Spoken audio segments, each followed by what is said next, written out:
En el año 1789, en una fazenda de café en el interior de la capitanía de Minas Gerais, Brasil, ocurrió una historia tan delicada y tan trágica que durante más de 2 siglos existió solo como rumor susurrado entre las familias descendientes de esclavos de la región.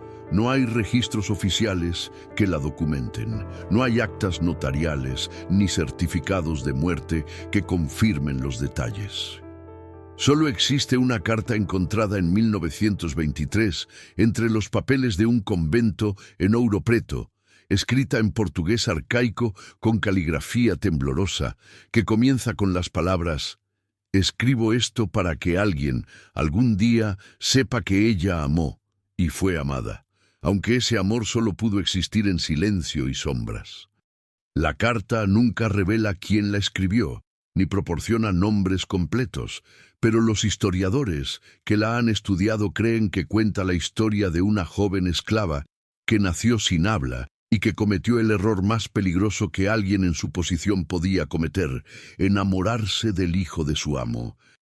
Esta es una historia sin final definitivo, sin confirmación absoluta de los hechos, reconstruida a partir de fragmentos dispersos en archivos coloniales, testimonios orales recopilados generaciones después, y esa única carta que pudo haber sido escrita por alguien que presenció los eventos o simplemente escuchó el relato y decidió preservarlo antes de que se perdiera completamente. Es la historia de un amor que nunca debió existir, que probablemente fue imposible desde el principio, pero que dejó marcas lo suficientemente profundas como para que el eco persistiera durante siglos en la memoria colectiva de una región. Es la historia de cómo el deseo humano por conexión puede surgir en los lugares más prohibidos y las formas más imposibles. Y es la historia de cómo 2 personas separadas por todo, raza, clase, libertad, lenguaje, encontraron maneras de comunicarse que desafiaban todas las barreras que la sociedad colonial había erigido para mantenerlas apartadas. Lo que sabemos con certeza es limitado pero significativo.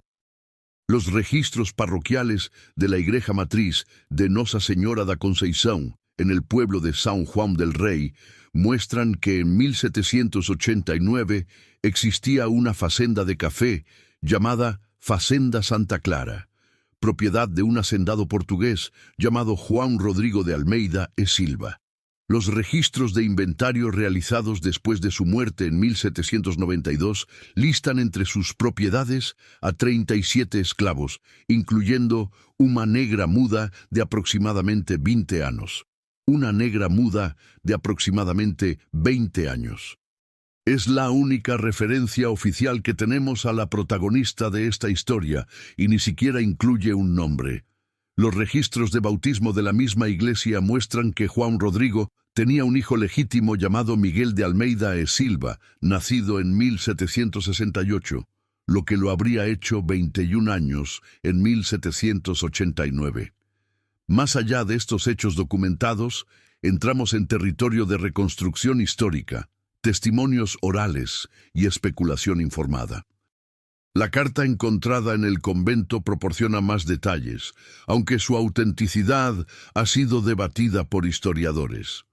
Según esta carta, la joven esclava muda había sido llamada Vitoria por las otras esclavas de la fazenda, aunque ese nombre nunca aparece en ningún registro oficial. Había nacido en la propia fazenda alrededor de 1769, hija de una esclava de campo llamada Benedita. La mudez de Vitoria no era resultado de trauma o enfermedad, sino una condición congénita.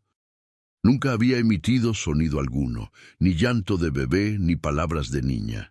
En una sociedad que valoraba la comunicación verbal como marca de humanidad civilizada, su silencio la hacía aún más invisible que otros esclavos.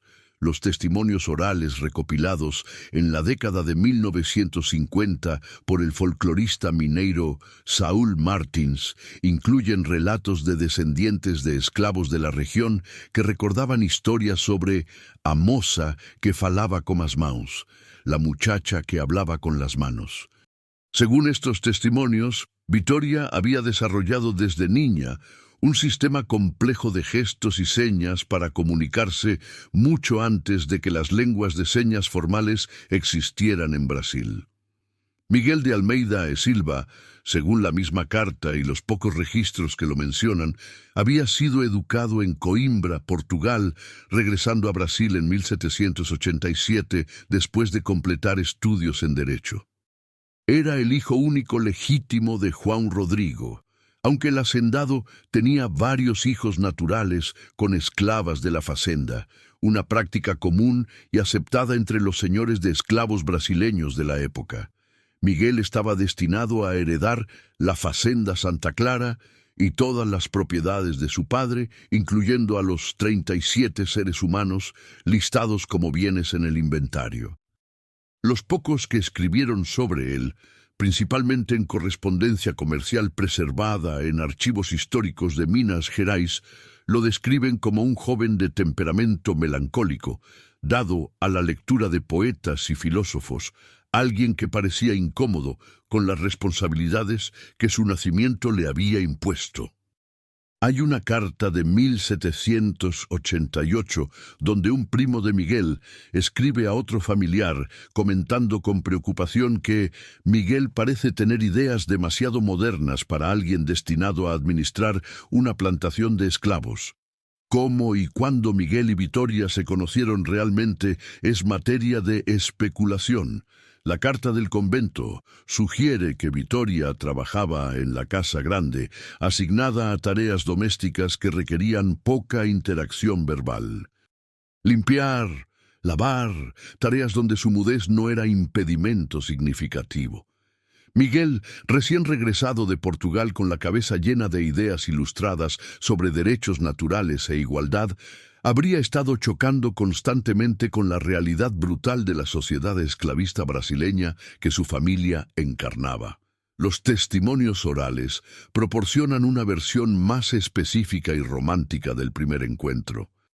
Cuentan que Miguel encontró a Vitória una noche llorando en silencio en uno de los cuartos de la casa grande. Ella había roto accidentalmente una pieza de porcelana valiosa y sabía que el castigo sería severo.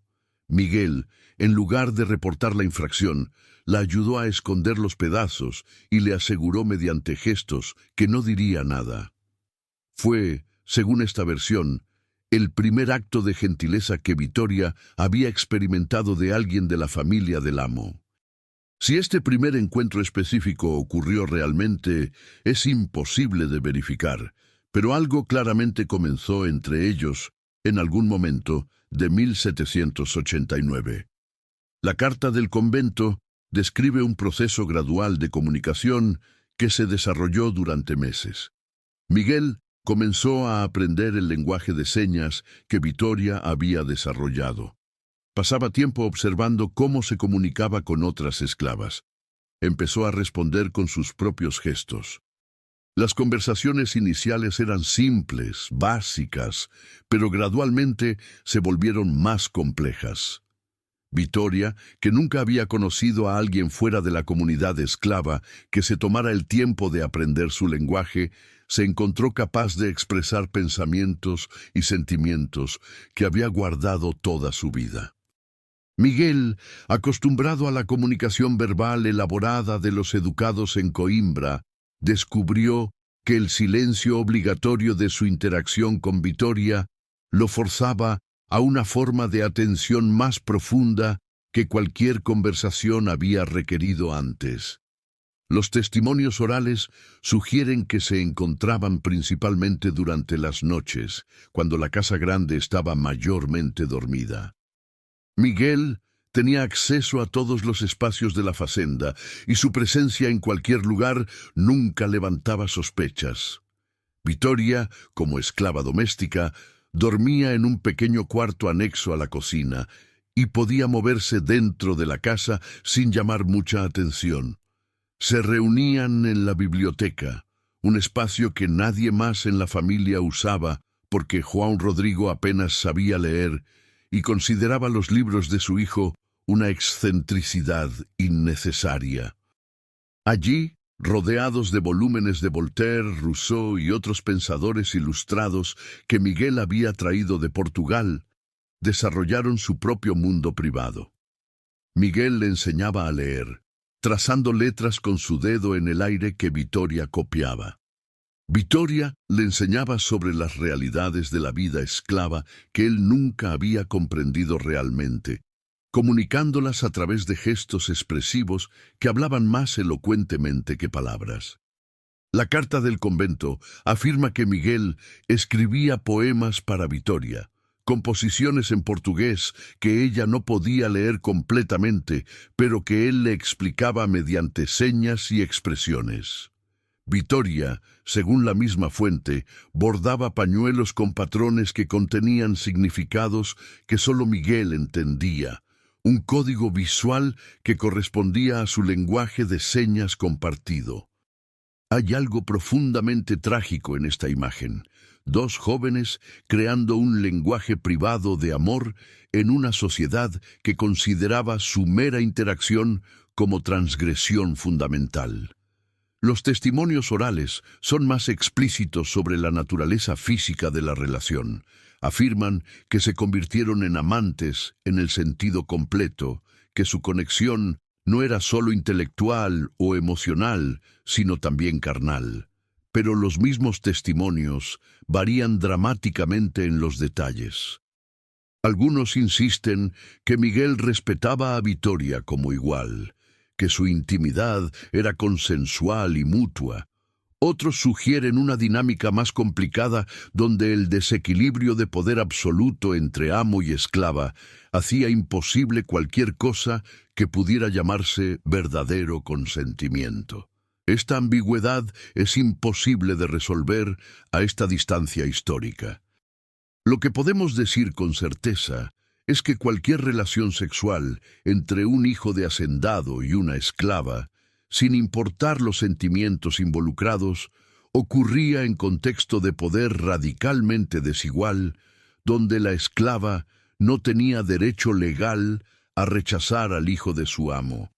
El hecho de que Miguel aparentemente aprendió su lenguaje y pasaba tiempo con ella de maneras que otros no habrían hecho, no elimina esta asimetría fundamental. Los testimonios orales también hablan de cómo otras esclavas de la fazenda reaccionaron a lo que estaba desarrollándose entre Miguel y Vittoria. Había quienes lo veían con esperanza, creyendo que si el hijo del amo amaba realmente a una de ellas, podría llevar a tratamiento más humano para todos. Había quienes lo veían con cinismo, sabiendo que las relaciones entre amos y esclavas rara vez terminaban bien para las esclavas. Y había quienes lo veían con miedo, preocupadas de que cuando la situación inevitablemente fuera descubierta, todos sufrirían las consecuencias. La primera persona en sospechar algo, según múltiples versiones de la historia, fue Benedita, la madre de Vittoria. Notó cambios sutiles en su hija, una luminosidad en sus ojos que nunca había estado allí, una tendencia a sonreír para sí misma durante las tareas.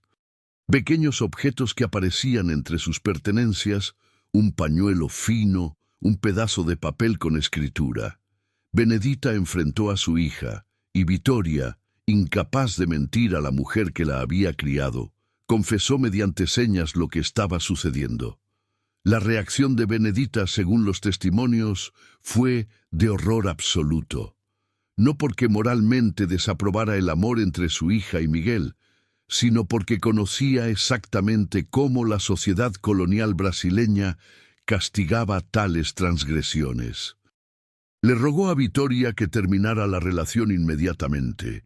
Le explicó, mediante gestos desesperados, las historias de otras esclavas que se habían involucrado con hijos de amos. Historias que terminaban en venta a plantaciones distantes en castigos públicos diseñados para humillar, en muertes misteriosas que nunca eran investigadas. Pero Vittoria, de 20 años y experimentando amor por primera vez en su vida, no podía simplemente apagarlo como una vela. Los testimonios dicen que intentó distanciarse de Miguel, evitando los lugares donde usualmente se encontraban.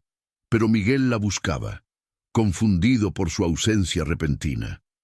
Cuando finalmente se encontraron nuevamente, Vittoria intentó explicar mediante señas urgentes por qué debían detener lo que estaban haciendo. Miguel respondió con lo que los testimonios describen como promesas imposibles. Habló de liberarla, de irse juntos a algún lugar donde nadie los conociera, de un futuro donde podrían estar juntos abiertamente. Eran fantasías de alguien que no comprendía completamente las estructuras legales y sociales que gobernaban el Brasil colonial. Una esclava no podía simplemente ser liberada sin documentación extensa y razones aceptables. Un hijo de hacendado no podía casarse con una esclava sin ser completamente repudiado por su clase social. Y en el Brasil de 1789 no había ningún lugar suficientemente remoto donde dos personas tan visiblemente diferentes pudieran vivir sin levantar preguntas. Pero las promesas de Miguel, por imposibles que fueran, fueron suficientes para que Vittoria continuara la relación. Los meses pasaban. Se volvieron cada vez menos cuidadosos. Lo que había comenzado como encuentros nocturnos ocasionales se volvió casi diario. Otros en la fazenda comenzaron a notar. Los esclavos que trabajaban en los campos murmuraban entre sí. Los esclavos domésticos intercambiaban miradas significativas. Y eventualmente, como era inevitable, alguien habló con alguien que habló con alguien más. Y el rumor llegó a los oídos de quien más importaba. Juan Rodrigo de Almeida e Silva, el patriarca de la familia y dueño de todo y todos en la fazenda Santa Clara. Aquí es donde las diferentes versiones de la historia divergen significativamente y donde la falta de registros oficiales hace imposible determinar qué realmente sucedió. La carta del convento ofrece una versión. Los testimonios orales ofrecen otra. Documentos de archivo sugieren una tercera posibilidad.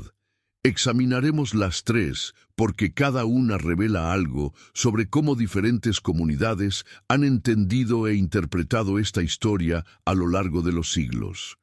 Según la carta del convento, Juan Rodrigo enfrentó a su hijo en la biblioteca, el mismo espacio donde Miguel y Vittoria habían pasado tantas noches. La confrontación fue contenida, pero mortal. Juan Rodrigo no gritó ni se mostró emocionalmente descontrolado. Simplemente informó a Miguel que había arreglado el problema. Vittoria había sido vendida esa misma mañana a un mercader de esclavos de camino a Bahía. Miguel nunca la vería nuevamente. Cuando Miguel protestó, hablando de amor y compromiso, Juan Rodrigo respondió con frialdad que Miguel claramente no estaba listo para las responsabilidades de administrar la fazenda. Lo enviaría de regreso a Portugal por algunos años más, hasta que madurara y entendiera apropiadamente su posición. Miguel, según esta versión, fue esencialmente exiliado, obligado a abordar un barco a Lisboa dentro de la semana. La carta sugiere que intentó encontrar información sobre a dónde había sido llevada Vittoria, pero el mercader de esclavos se había movido rápidamente y el rastro se había perdido. Miguel escribió cartas desesperadas desde Portugal tratando de localizarla, pero nunca recibió respuestas definitivas. Los testimonios orales cuentan una historia más dramática y violenta. En esta versión, la confrontación ocurrió públicamente, frente a todos los esclavos de la fazenda reunidos en el patio central. Juan Rodrigo había ordenado que tanto Miguel como Vittoria fueran traídos ante él. Acusó públicamente a su hijo de traicionar su clase y su familia. Luego ordenó que Vittoria fuera castigada, no por seducir a Miguel, lo cual habría implicado que ella tenía alguna agencia, sino simplemente por ser el objeto de su obsesión inapropiada. Los testimonios varían sobre la naturaleza exacta del castigo. Algunos dicen latigazos públicos, otros mencionan marcado con hierro candente. Algunos incluso sugieren algo más oscuro y permanente. Miguel, en esta versión, intentó intervenir físicamente, pero fue contenido por guardias. Gritó que amaba a Vittoria, que la haría libre, que se casaría con ella. Juan Rodrigo respondió ordenando que su hijo fuera encerrado en su habitación hasta que pudiera ser enviado a Portugal. Vittoria desapareció esa misma noche, y nadie supo con certeza qué le había sucedido. La tercera versión viene de fragmentos en archivos históricos que sugieren una realidad posiblemente más compleja. Un registro de venta de esclavos del Archivo Público Mineiro muestra que en noviembre de 1789, un hombre llamado Juan Rodrigo de Almeida vendió una escrava, aproximadamente 20 años, a un convento en Ouro Preto por un precio inusualmente bajo. Los conventos ocasionalmente compraban esclavas, típicamente para trabajo doméstico, pero esta transacción tiene peculiaridades que han llamado la atención de historiadores. El precio era significativamente menor que el valor de mercado normal para una esclava joven y saludable. Y hay una nota al margen en caligrafía diferente que dice: para servicio perpetuo sin posibilidad de venta. Esta frase era inusual. Sugiere que Juan Rodrigo estaba esencialmente donando a la esclava al convento con la condición de que nunca fuera vendida o liberada. ¿Por qué haría esto? Una teoría es que estaba protegiéndola, enviándola a un lugar donde estaría relativamente segura, donde su hijo no podría encontrarla fácilmente, pero donde tampoco sería vendida al trabajo brutal de plantaciones de azúcar en el noreste. Era, quizá, la solución menos cruel que un padre podía imaginar a un problema que amenazaba el orden social de su mundo. Si esta esclava vendida al convento era realmente Vittoria, es imposible de confirmar con certeza absoluta, porque el registro no incluye nombre ni mención de mudez, pero las coincidencias son sugestivas. La edad aproximada coincide, el tiempo coincide, y hay un detalle adicional que fortalece la conexión. Los registros del convento de Santa Teresa en Ouro Preto, parcialmente preservados en el archivo eclesiástico, muestran que en 1789 ingresó a servicio una esclava que los documentos internos del convento ocasionalmente referían como Amuda, la muda, sin nombre propio registrado, solo identificada por su silencio. Esta esclava trabajó en el convento durante más de 30 años. Nunca fue vendida, nunca fue liberada. Los registros son fragmentarios, pero hay menciones ocasionales en las cuentas del convento de gastos para cuidado de la muda, que sugieren que las monjas la trataban con cierta consideración inusual. Hay también un registro de 1822 de un pago por servicios de escriba para la muda, lo que indica que en algún momento había aprendido a escribir y estaba produciendo algo que requería transcripción. ¿Podría este registro de escriba estar conectado con la carta encontrada en 1923 entre los papeles del mismo convento? La carta que comienza con «Escribo esto para que alguien algún día sepa que ella amó y fue amada». Los historiadores han debatido esto extensamente. La caligrafía de la carta no coincide con documentos conocidos del convento del período relevante, lo que ha llevado a algunos a sugerir que la carta es falsificación del siglo XX, una invención romántica sin base histórica real.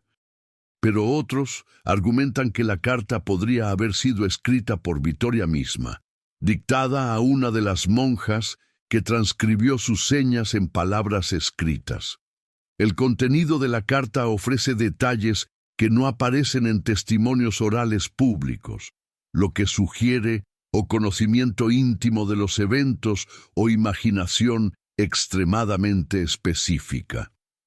La carta describe los encuentros nocturnos en la biblioteca con un nivel de detalle emocional que es difícil de falsificar convincentemente. Describe el lenguaje de señas que Miguel y Vittoria desarrollaron juntos, proporcionando ejemplos específicos de gestos y sus significados. Describe los poemas que Miguel escribía y los bordados que Vittoria hacía.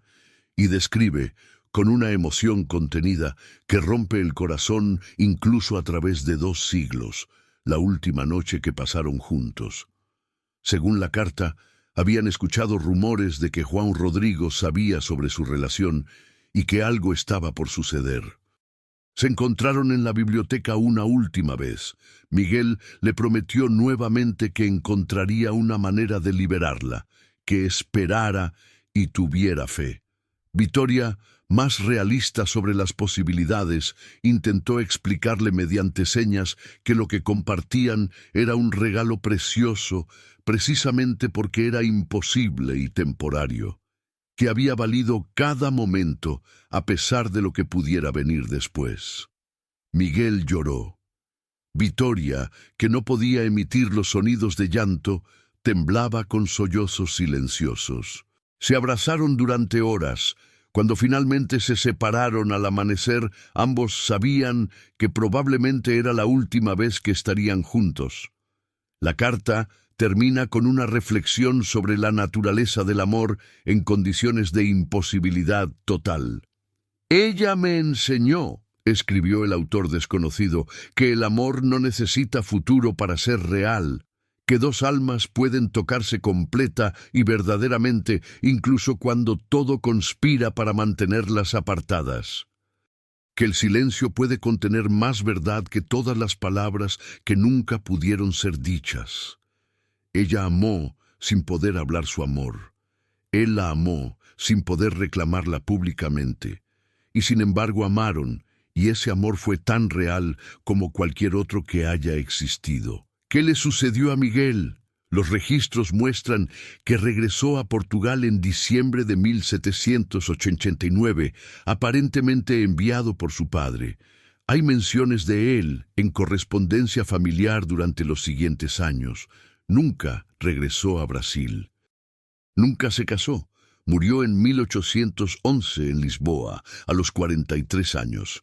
Su testamento, preservado en archivos portugueses, contiene una cláusula curiosa donde dona una suma significativa de dinero al convento de Santa Teresa en Ouro Preto, especificando que debía ser usado para el beneficio y confort de todas las almas silenciosas que residen allí. Los albaceas testamentarios encontraron esta cláusula confusa, pero ejecutaron sus términos. El dinero llegó a Brasil en 1812. Los registros del convento muestran que fue usado en parte para construir una pequeña capilla en los terrenos del convento, dedicada a Santa Cecilia, patrona de los músicos, pero también, tradicionalmente, invocada por quienes sufrían pérdida de voz. ¿Sabía Miguel que Vittoria estaba en ese convento específico? ¿Fue el testamento su manera de cuidarla incluso después de su muerte? ¿O fue simplemente coincidencia, un gesto simbólico dirigido a un lugar que ni siquiera sabía contenía a la mujer que había amado? Suscríbete al canal para más historias rescatadas de los silencios de la historia, relatos de amores imposibles y conexiones humanas que desafiaron todos los obstáculos que la sociedad colocó en su camino. Comparte esta historia si crees que vale la pena recordar que incluso en los sistemas más opresivos, el amor humano encontraba maneras de existir. Y deja un comentario con tu interpretación. ¿Crees que esta historia realmente sucedió como la carta la describe? ¿O es un mito elaborado a partir de fragmentos históricos que la gente quería creer? A veces la frontera entre historia y leyenda se difumina, y quizá la verdad de una historia no está en su exactitud factual, sino en las verdades emocionales y sociales que revela. La esclava identificada como Amuda en los registros del convento de Santa Teresa murió en 1824, a los aproximadamente 55 años. Fue enterrada en el cementerio del convento en una tumba sin marcador, como era costumbre para esclavos.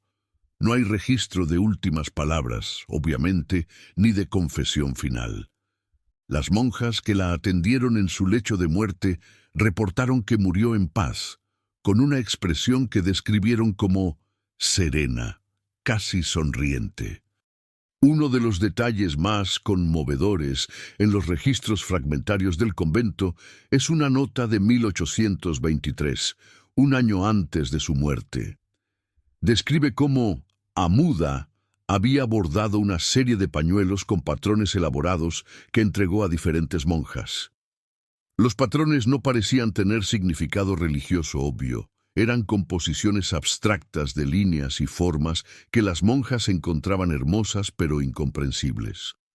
Nadie en el convento se dio cuenta de que estos patrones posiblemente eran el lenguaje de señas que había compartido con Miguel, preservado en hilo, un testimonio silencioso de un amor que había existido 3 décadas antes. Los testimonios orales recopilados en el siglo XX añaden capas adicionales a la historia, aunque es imposible verificar su precisión. Cuentan que Vittoria nunca dejó de amar a Miguel, incluso después de décadas de separación. Que guardaba un pedazo de papel, tan manoseado que las palabras eran apenas legibles, que contenía uno de los poemas que Miguel le había escrito. Que en las noches, sola en su pequeña celda en el convento, practicaba las señas que él le había enseñado, conversando con un interlocutor que ya no estaba allí, que cuando murió, ese papel fue encontrado cosido dentro de su vestido, junto a su corazón. Pero ninguno de estos detalles aparece en registros oficiales, y pueden ser elaboraciones románticas agregadas por generaciones posteriores que querían que la historia tuviera más detalles conmovedores. Sin embargo, hay algo en la persistencia de la historia que sugiere alguna base en realidad. Las historias completamente inventadas rara vez sobreviven siglos de transmisión oral. Tienden a desvanecerse o transformarse en algo irreconocible. Pero esta historia ha mantenido su núcleo esencial a través de todas sus variaciones. Una esclava muda, un hijo de hacendado, un amor imposible, una separación forzada y un legado de silencio que paradójicamente habla más elocuentemente que palabras. Los historiadores que han estudiado el caso están divididos. Algunos, como la doctora María Elena Machado de la Universidad de São Paulo, argumentan que la evidencia documental es demasiado fragmentaria para confirmar que la historia realmente ocurrió como la carta la describe. Señalan que el Brasil colonial estaba lleno de leyendas románticas sobre amores prohibidos entre razas, muchas de las cuales probablemente fueron invenciones que reflejaban ansiedades sociales más que realidades históricas. Machado sugiere que la historia de Vittoria y Miguel podría ser un mito compuesto, agregando elementos de diferentes historias reales en una narrativa que sirve propósitos simbólicos más que históricos. Otros historiadores, como el Dr. Luis Mott, especialista en sexualidad y raza en el Brasil colonial, argumentan que aunque los detalles específicos puedan ser imposibles de verificar, el tipo de relación descrita era más común de lo que los registros oficiales sugieren. Señala que los archivos coloniales están sistemáticamente sesgados hacia preservar transacciones comerciales y eventos oficiales, mientras que las vidas emocionales e íntimas de esclavos fueron consistentemente ignoradas o activamente borradas. Lo que es indiscutible es que relaciones sexuales entre amos o sus hijos y esclavas eran extremadamente comunes en el Brasil colonial. La vasta población de personas clasificadas como pardas en documentos coloniales testifica la frecuencia de mezcla racial, aunque la mayoría de estas relaciones eran violentas, coercitivas o al menos profundamente desiguales en poder. La pregunta que la historia de Vitória y Miguel plantea es más compleja. ¿Puede existir algo reconocible como amor mutuo en contexto de esclavitud, donde el desequilibrio de poder es tan absoluto? ¿O es cualquier relación sexual entre amo y esclava inherentemente violación, sin importar los sentimientos involucrados? Los estudiosos de género y raza están profundamente divididos en esta cuestión. Algunas feministas negras argumentan que el concepto mismo de amor en tal contexto es imposible, que el poder anula cualquier posibilidad de afecto genuino mutuo. Otros argumentan que negar completamente la posibilidad de conexión emocional real es otra forma de negar agencia y humanidad a las mujeres esclavizadas, tratándolas como perpetuas víctimas, incapaces de experimentar la gama completa de emociones humanas. La mudez de Vitória añade otra dimensión a esta complejidad. En una sociedad que ya la consideraba propiedad subhumana, su incapacidad para hablar la hacía aún más vulnerable y malinterpretada. ¿Cómo podemos saber qué sintió realmente, qué quiso realmente, cuando no dejó palabras propias? Todo lo que tenemos son interpretaciones de otros. La carta supuestamente escrita basada en sus señas, los testimonios orales de personas que afirmaban conocer su historia, los gestos bordados en pañuelos que nadie puede leer ya. Estamos tratando de escuchar una voz que nunca habló, reconstruir un amor que solo existió en señas y silencios. Quizá la verdadera tragedia de la historia de Vitória no es solo que amó a alguien que no podía tener, sino que su versión de los eventos está permanentemente perdida para nosotros. Solo podemos imaginar qué habría dicho si hubiera podido hablar, qué habría escrito si hubiera tenido papel y pluma y privacidad para usarlos. Algunos académicos han sugerido que la historia de Vitória y Miguel funciona como parábola sobre las limitaciones y posibilidades de comunicación a través de diferencias radicales. Dos personas separadas por todo: raza, clase, libertad legal, capacidad de habla, encuentran maneras de entenderse que trascienden lenguaje verbal convencional. Crean un idioma privado que solo ellos comprenden. Pero este idioma privado es también su prisión, porque no pueden traducirlo al mundo exterior. No pueden hacer que otros entiendan la legitimidad de su conexión. Su amor existe en espacio completamente privado, invisible e ininteligible para la sociedad que los rodea. Cuando esa sociedad interviene para separarlos, su lenguaje compartido se vuelve inútil. No hay manera de defenderse, de explicar, de protestar en términos que el poder comprenda o respete. Hay también interpretaciones religiosas de la historia. La conexión con el convento de Santa Teresa es significativa para algunos estudiosos. Santa Teresa de Ávila era conocida por sus escritos sobre amor místico, sobre comunicación con lo divino que trascendía palabras. El hecho de que Vitória supuestamente pasara sus últimos 30 años en un convento dedicado a esta santa particular podría ser visto como apropiado simbólicamente.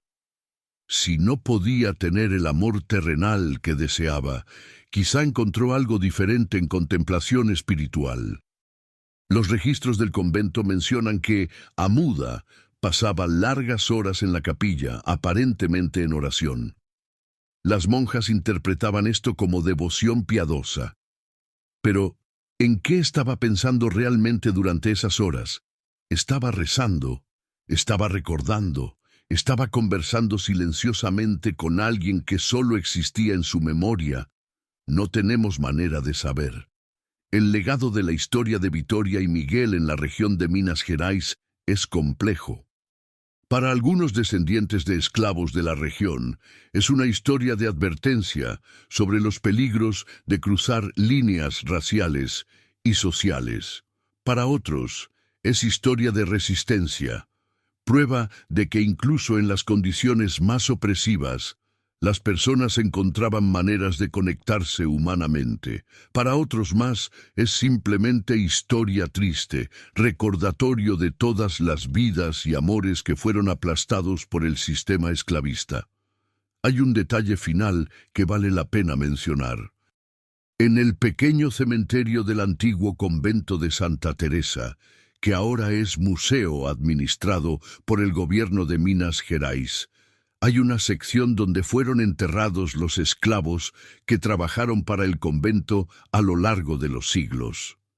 Ninguna de las tumbas tiene marcadores originales, pero en la década de 1980 el gobierno local instaló una placa conmemorativa en el sitio.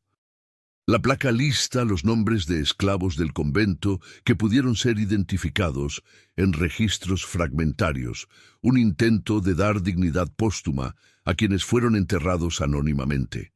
Entre los nombres en la placa está uno que simplemente dice: Vitoria Amuda, data de fallecimiento 1824. No sabemos con certeza si este nombre fue extraído de algún registro perdido o si fue añadido basándose en los testimonios orales que identificaban a Amuda como Vitoria. Pero allí está, grabado en bronce, dando nombre a alguien que pasó la mayoría de su vida sin uno en registros oficiales. Cada año, según reportes locales, alguien deja flores frescas junto a esta placa. Nadie sabe quién. Los guardias del museo dicen que aparecen regularmente, siempre las mismas flores, pequeñas flores blancas silvestres que crecen en los campos alrededor de Ouro Preto. No hay note, no hay identificación, solo las flores, renovadas semanalmente durante años. ¿Es descendiente de Vitoria, descendiente de Miguel? Si tuvo hijos con otra persona después, simplemente alguien movido por la historia. El misterio continúa, apropiadamente, dado que toda esta historia está envuelta en misterios y silencios. Déjanos en los comentarios qué piensas realmente sucedió. ¿Crees que Miguel y Vitoria realmente se amaron de la manera que la carta describe? ¿O fue la relación inevitablemente corrupta por el desequilibrio de poder? ¿Puede existir algo reconocible como amor mutuo cuando una persona literalmente es propiedad de la familia de la otra? Estas son preguntas sin respuestas fáciles y diferentes personas razonables llegarán a conclusiones diferentes.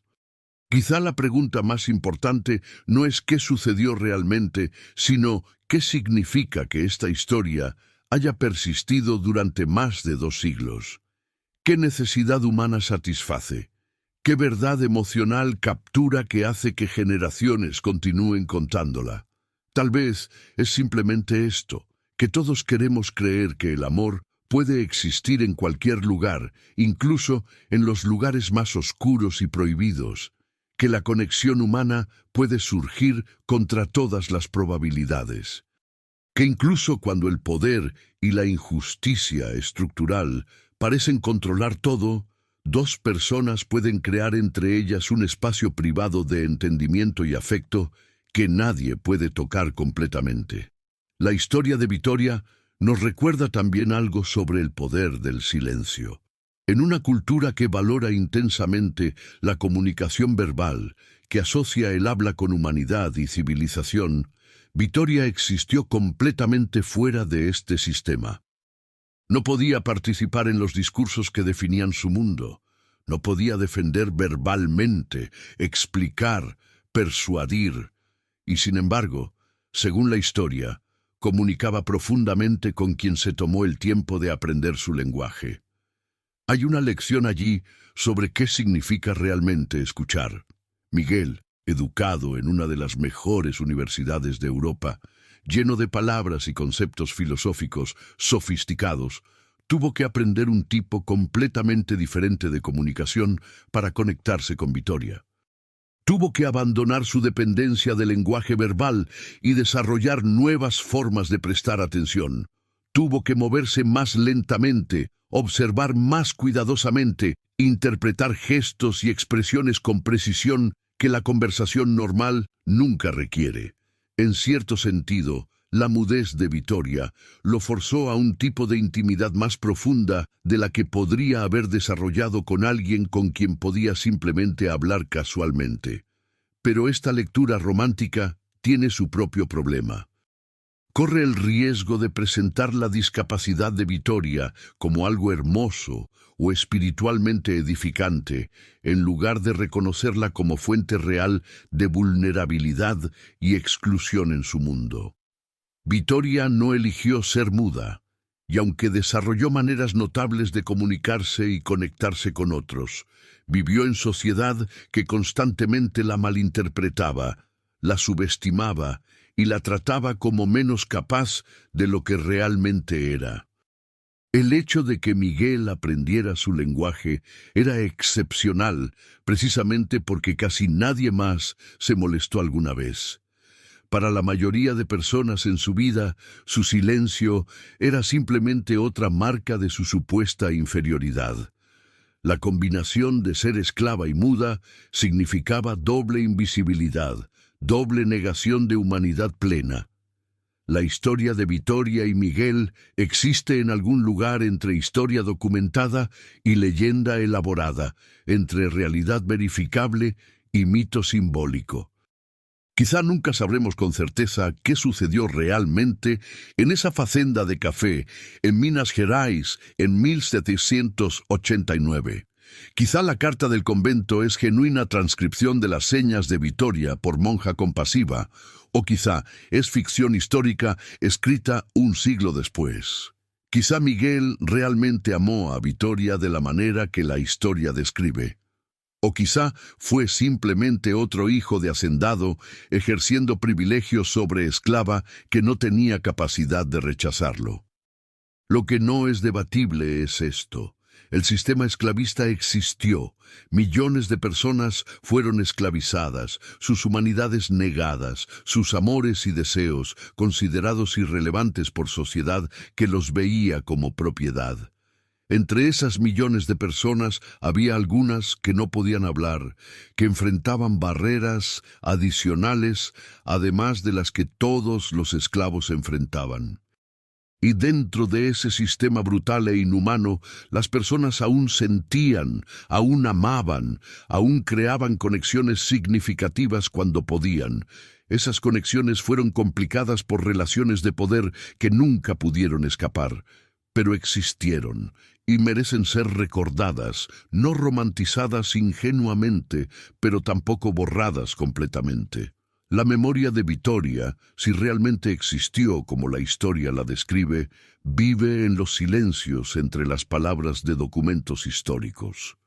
En los espacios en blanco donde las vidas de esclavos deberían estar registradas, pero no lo están. En testimonios orales pasados de generación en generación por comunidades que sabían que sus historias nunca serían escritas oficialmente. Y en esa placa en el cementerio del convento, donde su nombre finalmente aparece después de 200 años de anonimato en registros oficiales. Suscríbete para más historias rescatadas de silencios históricos. Comparte si crees que vale la pena preservar estas narrativas complejas que resisten interpretaciones simples.